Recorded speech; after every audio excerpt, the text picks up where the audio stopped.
Une autre manière de réaliser votre riz au gras, si vous n'avez pas trop d'ingrédients et que vous voulez que votre riz au gras soit succulent, regardez cette vidéo jusqu'à la fin et vous allez avoir ce riz au gras très succulent que votre famille, vos bien-aimés vont tant apprécier.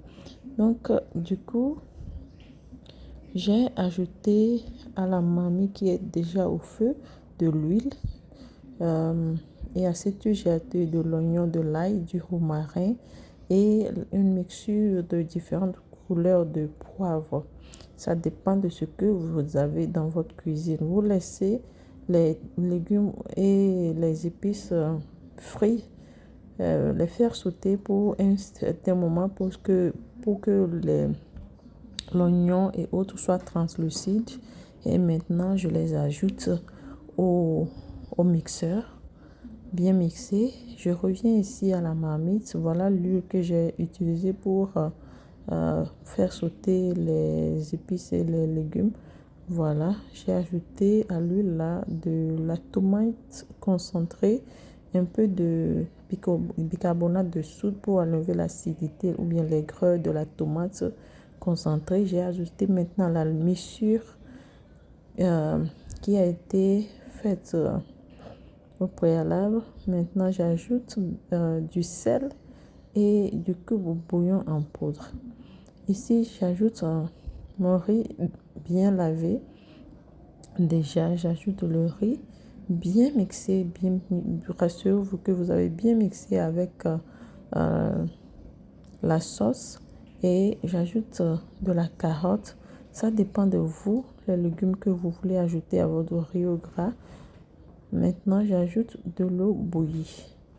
Rassurez-vous que vous avez bien mixé, vous avez bien fait revenir le riz dans la sauce pour un certain nombre de minutes pour que le riz absorbe la sauce bien et ça facilite que le riz soit bien cuit et bien détaché comme vous le voulez, ok?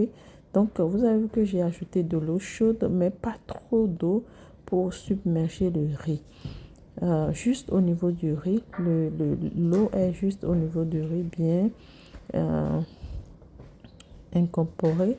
J'ajoute le restant de l'eau ici.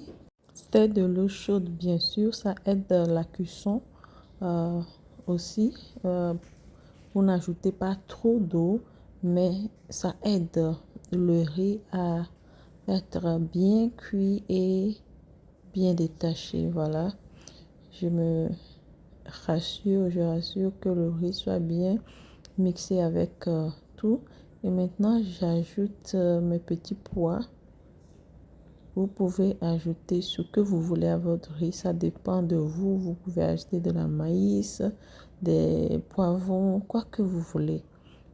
Après avoir bien fait revenir le tout, je vais procéder à la couverture avec de l'aluminium, du papier aluminium premièrement, après le couvercle, pour que le papier aluminium puisse garder la vapeur, parce que nous allons cuire ce riz la plupart du temps avec de la vapeur. Vous avez vu que je n'ai pas ajouté beaucoup d'eau, donc ça a besoin de garder la vapeur pour une bonne cuisson.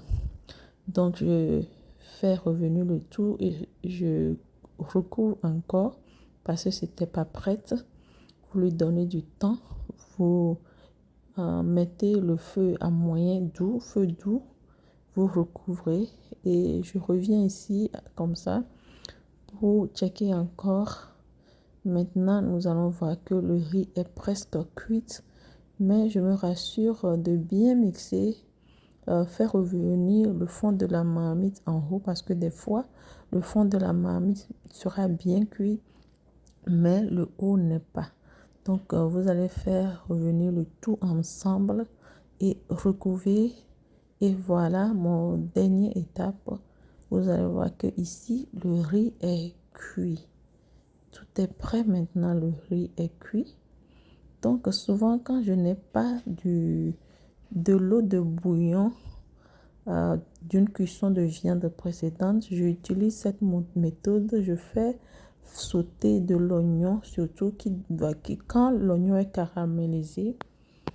Cela donne un autre goût, un très bon goût à votre repas. C'est pourquoi je le fais comme ça quand je n'ai pas de liquide de bouillon. J'utilise cette méthode et c'est pourquoi je voulais la partager avec vous.